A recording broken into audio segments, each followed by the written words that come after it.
Welcome to the Fuller Tracy Money Idea Commentary. This is Owen Tracy recording. It's 3:01 p.m. That is Central Time. Today is October 3rd, and I thought that today I would kick off and look at the yield curve spread. And certainly we've had a lot of action in the markets today, but I think it's particularly important to just highlight how quickly interest rates have gone up over the course of the last year.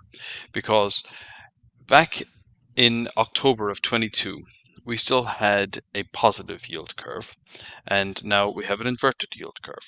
And it's been inverted for quite some time, and the short end of the curve, just the 1 month, has gone from 2.75% to approximately 5.25, or well, 5.36 to be exact. That's a phenomenally large move. And the long end of the curve has also gone up, but not nearly as quickly. And what we're actually seeing right now is that the yield curve spread is beginning to reverse. And it's going back from deeply negative territory at the moment, less negative territory, but well on its way back up towards zero. And the way in which the yield curve is inverting is quite unusual, because normally it would be that the longer end of the curve starts to come back down, and then subsequently the Federal Reserve cuts interest rates and the short end plays catch up.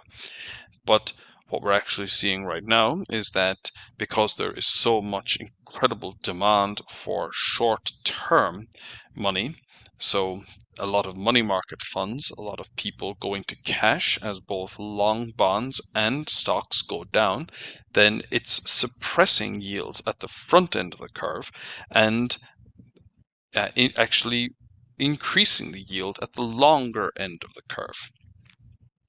So we're getting a partial de-inversion because of the sell-off in the longer end of the curve. And when we think then about what the Federal Reserve is saying, well, they're saying that we're going to have rates that are higher for longer. And what that basically means is they're not going to cut rates until they have a good reason to. And a good reason from their perspective would be significantly higher unemployment or materially lower growth rates. The one thing that I haven't heard any real talk about is overheating. And when we think about an overheating economy, what are the kinds of things that come to mind? Well, one would be that unemployment is at a record low. It is. Or that housing is unaffordable. It is. Or that inflationary pressures are rising. Well, inflationary pressures are probably not rising, but they're certainly sticky at uncomfortably high rates. And then today we had job growth figures that were considerably higher than expectations.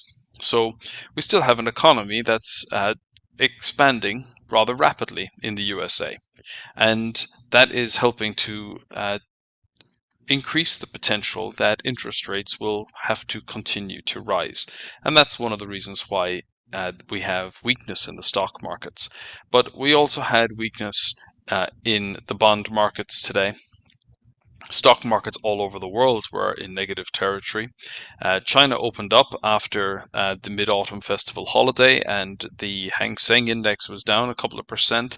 There's still a lot of doubt around the property sector, the property developers in China, and then the commercial real estate sector in the USA. And there's going to have to be a significant refinancing. When we think about maturity walls, then I think it definitely is worth considering which portions of the debt market have the greatest urgency in terms of refinancing, particularly with interest rates where they are today. Oil prices were reasonably unchanged, and gold was down a bit, but not a lot. Where we had some of the greatest selling pressure was in the stock market, as the risk premium that's available to stock market investors isn't nearly as attractive when you have interest rates where they are today compared to when they were zero. So I think with that as a background, it's time to look at some charts.